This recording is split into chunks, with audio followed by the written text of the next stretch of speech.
आज आपण लपलपीत अशी ओल्या हरभऱ्याची म्हणजे सोलाण्याची आमटी बनवणार आहोत। त्यासाठी कढईमध्ये आपल्याला 2 ते 3 चमचे तेल गरम करून घ्यायचं आहे।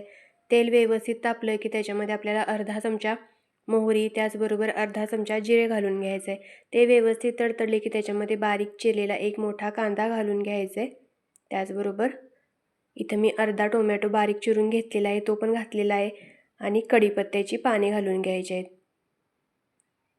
आता हे 2 ते 3 मिनिट आपल्याला परतवून घ्यायचं आहे।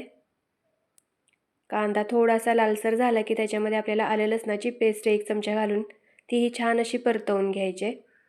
हे परतवून झाले की त्याच्यामध्ये आपल्याला हा ओला हरभरा मी अर्धी वाटी घेतलेला आहे, तो त्याच्यामध्ये घालून घ्यायचा आहे। तोही छान असा कांद्याबरोबर आपल्याला परतवून घ्यायचा आहे।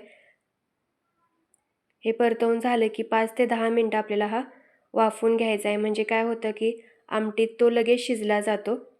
तर हे बघा 10 मिनिटानंतर छान असा हरभरा आपला वाफवलेला आहे।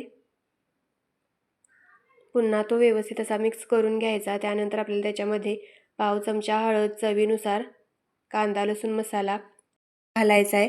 कांदा लसूण मसाला थोडा जास्तच घालायचा, म्हणजे झणझणीत अशी ही ओल्या हरभऱ्याची आमटी खूप छान लागते। आता हे व्यवस्थित असं मिक्स करून घ्यायचं।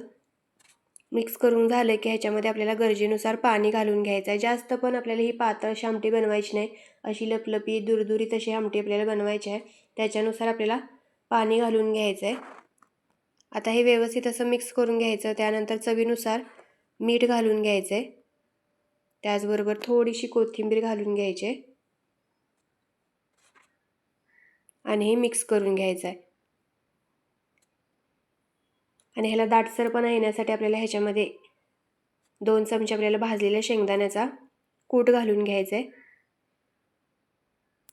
आणि हे व्यवस्थित असं मिक्स करून घ्यायचं।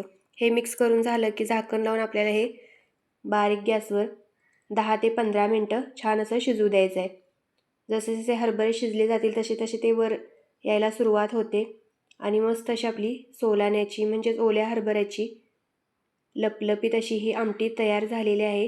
खायला खूप छान लागते। गरम गरम भाताबरोबर तुम्ही नक्की खाऊन बघा। शेवटी थोडीशी आणखी कोथिंबीर टाकायची। इथं आपली मस्त अशी ओल्या हरभऱ्याची आमटी तयार आहे। नक्की करून बघा आणि ही रेसिपी जर तुम्हाला आवडली असेल तर आपल्या चॅनलला लाईक, शेअर आणि सबस्क्राईब नक्की करा। धन्यवाद।